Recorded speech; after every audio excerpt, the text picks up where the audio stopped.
말씀은 막달라 마리아와 그 이외의 마리아들이 예수님의 시신을 안치해 둔 무덤을 찾았을 때에 천사가 예수님의 부활의 소식을 알려주는 내용입니다.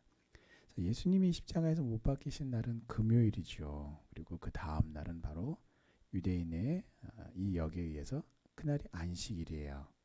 그래서 이 여인들 안식일 날은 일을 할 수가 없으니까 아무것도 하지 못하고 안식일이 끝나자마자 곧장 이른 새벽에 예수님의 장례를 위해서 무덤을 찾아온 것입니다. 다른 이유가 아니라 돌아가셨으니까, 십자가에 매달리셨다가 돌아가셨으니까 예수님의 시신을 아리마대 요셉이 수습을 해서 자신이 들어갈 묘에 예수님을 장사를 그 무덤에 안치를 했죠. 근데 이제 이 유대인의 그 장례가 우리나라의 장례와는 굉장히 다른 장례이기 때문에 가능한 일입니다. 우리나라는 이 보통은 이제 요즘은 다 화장을 하죠. 그리고 이전에는 화장이 아니라 매장을 했지만, 매장을 하든 화장을 하든 우리는 염이라는 것을 다 먼저 한단 말이에요. 그런데 굳이 따지자면 이 여인들은 그런 염을 이 무덤에 안치한 이후에 지금 하러 온 것입니다. 예수님의 시신에 향품을 바르기 위해서 무덤을 찾아왔다. 자, 이건 무엇을 의미하겠습니까? 예수님께서 분명히 십자가에서 죽으시기 이전부터 제자들에게 말씀하셨던 내용이 있어요. 그것은 예수님의 십자가의 순환과 못 박히심 그리고 죽으심과 더불어서 부활하심에 대해서 분명히 말씀을 하셨었단 말이죠. 그런데도 이 여인들이 예수님의 무덤을 찾아온 이유가 부활하셨을까?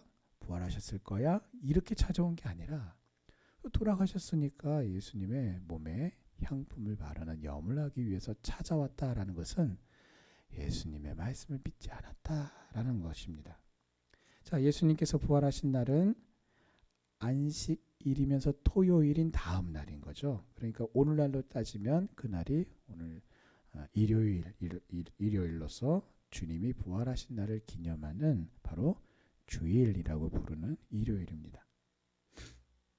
자, 그런데 그들이 예수님의 시신을 찾으러 갔는데 찾으러 가서 본 것은 빈 무덤이었어요. 또 흰옷을 입은 천사를 만났습니다. 자, 천사는 전하여 말하기를 예수님께서 살아나셨고 여기 계시지 않다라고 합니다. 부활의 놀라운 소식을 전한 것이죠. 왜 그렇습니까? 죽은 사람이 살아났다고요? 라고만 해서 놀라운 소식이 아니라 그 놀랍고 깊은 소식의 근본은 다시 살아나심의 의미에 있는 것이죠. 그것은 바로 죽음의 권세를 이기셨다라고 하는 부활의 그 능력이 예수를 믿는 자에게도 임했다라고 하는 것을 의미하기 때문에 부활의 놀라운 소식이라고 말하는 것입니다.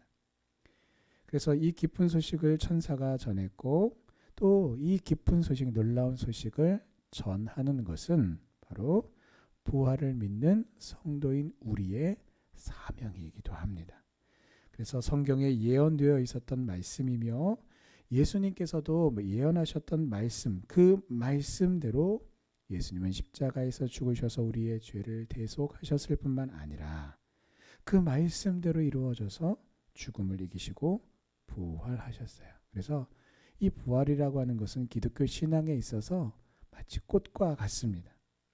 그래서 꽃이 펴야 그 꽃이 피고 꽃이 진 후에 열매가 맺히는 것처럼 부활이 없으면요, 기독교도 없어요. 예수님께서 부활하신 깊은 소식을 믿는 자마다 부활의 영광, 기쁨이라고 하는 그 열매에 함께 동참하게 되고 하나님의 참 생명과 축복을 받은 바로 그 장본인, 그 주인공이 예수를 믿는 오늘 바로 나임을 여러분 꼭 기억하시기를 바랍니다. 자, 안식일이라서 아무것도 하지 못하고 예수님의 장례를 진행하려고 하는 이 여인들은 애가 탔을 것이에요. 그리고 이 여인들은 분명히 다른 것 모든 것을 떠나서 예수님을 사랑하는 사람이 분명했습니다. 안식일이라고 하는 것은 금요일 해가 져서 질 때에 시작을 합니다. 그리고 토요일 날 해가 다시 질 때에 끝나요. 그러니까 분명히 안식일이 끝나는 토요일 저녁 때에 향품을 구입했을 것입니다. 예수님을 향한 사랑과 돌아가신 후에라도 섬기려고 하는 이 여인들의 정성스러운 마음이 너무나 귀하죠. 우리는 이 여인들의 모습을 통해서 주님을 위해서 헌신하려고 하는 사람의 그 마음과 자세를 우리는 다시 한번 배워야 합니다. 무엇입니까? 무엇을 위해서, 주님을 위해서 무엇을 섬기든 그것을 우리가 미리 준비해야 하는 것이죠. 만약에 무엇인가를 내가 섬기겠다, 무엇인가를 하겠다라고 했는데 당일이 되어서도 아무것도 준비해 놓지 않은 채 허둥지둥 한다면 어떻게 그것을 정말 신경을 쓰고 미리 준비한 사람의 마음과 자세라고 할 수 있겠습니까? 그런 측면에서 우리의 이 가장 참 그 적 내지는 어려움이라고 할 수 있는 게 깜빡깜빡하는 거죠. 아이고 깜빡했다라고 하는 것이죠. 그래서 우리가 참 이렇게 깜빡깜빡하는 그 일들이, 그래서 중요한 게 있었고 준비할 게 있었는데 그것을 미처 깜빡해서 준비하지 못하는 일이 잦은 우리에게 있어서 우리가 더욱더 신경 쓰고 더 집중할 것은 마음을 쓰는 것입니다. 미리 마음을 써서 그것을 준비됨에 있어서 또 내 마음과 자세를 준비함에 있어서 추호도 부족함이 없도록 하는 것이에요. 그래서 말씀을 선포하고 나누는 이 설교도 마찬가지로 미리 하나님의 말씀을 찾고 구하고 읽고 연구하고 준비해야만 제대로 그것을 설교할 수 있고, 또 그것이 바로 주님을 위한 온전한 사랑의 마음에서 시작이 되어서 우리 성도님들에게로 또 사랑으로 그것이 흘러가게 되는 것이죠. 자, 마음의 열정이 필요한 일이에요. 그런데 열정만 있어서는 안 된다라는 것입니다. 열정과 더불어서 미리 잘 준비하는 것이 매우 중요합니다. 자, 이런 측면에서 오늘 저와 여러분들에게 참 좋은 모델이 있는데 그것은 바로 예수님이세요. 하나님 아버지께서 주신 그 십자가의 사명, 이 땅에 오셔서 그 이루시는 그 구속의 사명을 성공적으로 이루시기 위해서 준비하셨어요. 어떻게 준비하셨습니까? 늘 새벽마다 기도로 아버지 하나님과 교제하며 자기 자신을 준비하셨어요. 하나님 아버지의 능력을 구하고 하나님 아버지께 그 자신의 일들을 아뢰며 자신이 걸어가야 할 그 믿음의 사명의 길을 아버지께 맡기고 능력과 은혜를 구하며 자신의 뜻을 접고 아버지 하나님의 뜻대로 이루어지기를 위해서 간절히 자신을 그렇게 기도로 준비하셨던 것처럼 예수님처럼 우리는 예수님의 그 마음과 성품과 예수님의 인격과 또 생활까지 닮아가기를 힘써야 합니다. 그래서 나 자신을 잘 준비시켜야 돼요. 어떻게 해요? 언제나 어디서나 예수님의 그 부활의 소식을 전할 준비를 제대로 충분히 마친 사람으로 자신을 준비시켜야 합니다. 그래서 이게 무슨 의미냐면 언제든지 우리가 인사말처럼 혹은 말로서는 얼마든지 예수님이 부활하셨습니다 라고 전할 수 있어요. 그러나 자기를 충분히 준비시키는 사람이 되어서 부활의 소식을 전해야 된다는 얘기는 무슨 말이냐면 하나님의 말씀대로 살지 않으면서 얼마든지 입으로는 예수를 믿습니다, 하나님을 찬양합니다, 예수님이 부활하셨습니다 얼마든지 말할 수 있단 말이에요. 하지만 그런 그 전함이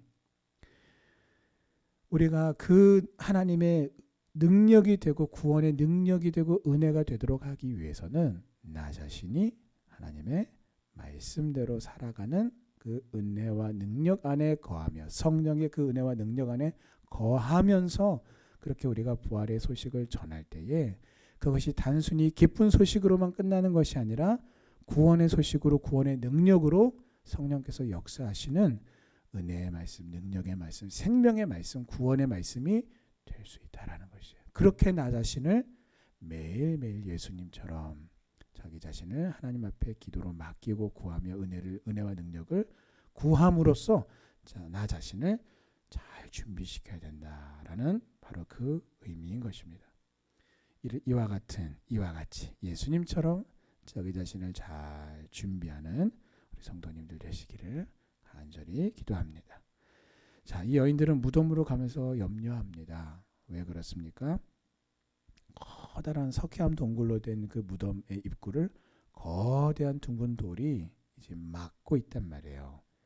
근데 우리가 이미 말씀에서 알고 있는 것처럼 그냥 예수님의 그 죽음이 다 그 예수님의 정적들이 있었잖아요. 유대교 종교 지도자들, 그리고 또 심지어는 이 빌라도까지도, 로마 총독이었던 빌라도까지도 예수님의 그 죽음에 대해서 관심이 있었단 말이에요. 왜 그렇습니까? 제자들조차 믿지 않았던 내가 다시 살아날 거야 라고 했던 예수님의 그 부활의 말씀에 대해서 촉각을 곤두세웠던 사람들이 바로 그들이란 말이에요.